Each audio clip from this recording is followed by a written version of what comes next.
دیکھیے سطر کے تقاضے کیا ہے، گن لیجئے۔ لباس نبیز ہونا چاہیے، باریک نہیں۔ حضور نے فرمایا اللہ کی لعنت ہو ان پر جو لباس پہن کے بھی ننگی ہوتی ہے۔ باریک اتنا لباس ہے یا چست اتنا لباس ہے، ڈھیلا ڈھالا ہونا چاہیے، نبیز ہونا چاہیے۔ لباس کے اندر یہ دو حصے جو ہیں وہ لازم ہیں۔ اور پھر سینے پر، اب ظاہر بات ہے کرتا پہنا ہوا ہے، ڈھیلا ڈھالا ہے، پھر بھی یہ سینے کے ابھار تو ظاہر ہو جائیں گے۔ ان پر ایک اضافی اوڑھنی سر پر سے لے کر اور اپنے اس گریبان کے اوپر بکل مار لینا، تاکہ یہ جو نسوانی حسن کا دوسرا مظہر ہے، پہلا چہرہ سب سے بڑا چہرہ۔ اب جو لوگ کہتے ہیں چہرے کا پردہ نہیں ہے، تو خدا کے بندو پھر پردے کی ضرورت کیا ہے؟ نسوانی حسن اگر اس میں اٹریکشن ہے، وہ کہاں ہوتا ہے سب سے بڑھ کر؟ مظہر اول کون سا ہے نسوانی حسن کا؟ چہرہ ہی تو ہے۔ اب میں ذرا شرم کے ساتھ کہہ رہا ہوں، لیکن یہ اپنی شاعری کے کچھ الفاظ آپ کو سنا رہا ہوں۔ یہ لب لعلین کہاں ہوتے ہیں؟ چہرے پر ہوتے ہیں یا کہیں اور ہوتے ہیں؟ یہ عارض گلگوں یہ کہاں ہوتے ہیں؟ چہرے پر ہوتے ہیں یا کمر میں لگے ہوتے ہیں؟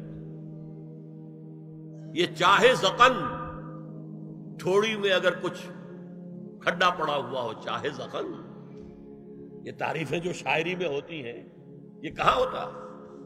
یہ مشگاں کے تیر یہ کہاں ہوتے ہیں؟ یہ نرگسی آنکھیں یہ کہاں ہوتی ہیں؟ اور ستواں ناک یہ کہاں ہوتی ہے؟ چہرہ ہی تو ہے۔ سب سے بڑی اٹریکشن تو چہرہ، اسی کو نہ چھپایا تو پھر اور کیا چھپایا؟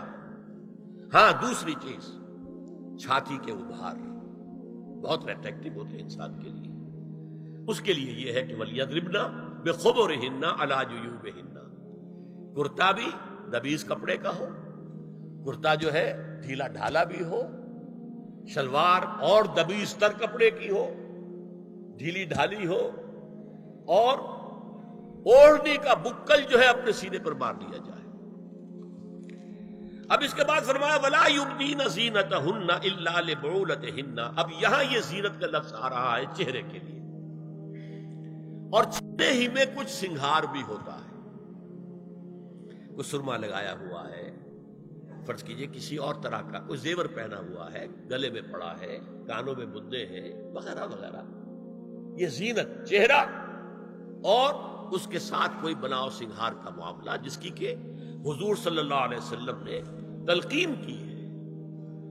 عورت کو گھر میں بن سور کر رہنا چاہیے، شوہر کے لیے ایٹریکٹیو رہنا چاہیے۔ خاص طور پر شوہر جب آنے والا ہے شام کو دفتر سے، اس وقت عورت جو ہے بن سور کر رہے ہیں، اس لیے کہ اصل مقصد کیا ہے؟ جتنی بھی انسان میں سیکشول انرجی ہے وہ مرکوز رہے شوہر اور بیوی کے درمیان۔ یہ فلسفہ ہے، ادھر ادھر نگاہ جائے نا۔ جتنا یہ بانڈ آف لو ان اسپاؤسز کے درمیان مضبوط ہوگا، اتنا ہی خاندان کا ادارہ مضبوط، صحت مند اور اگلی اولاد کی تربیت کے لیے مثبت ماحول۔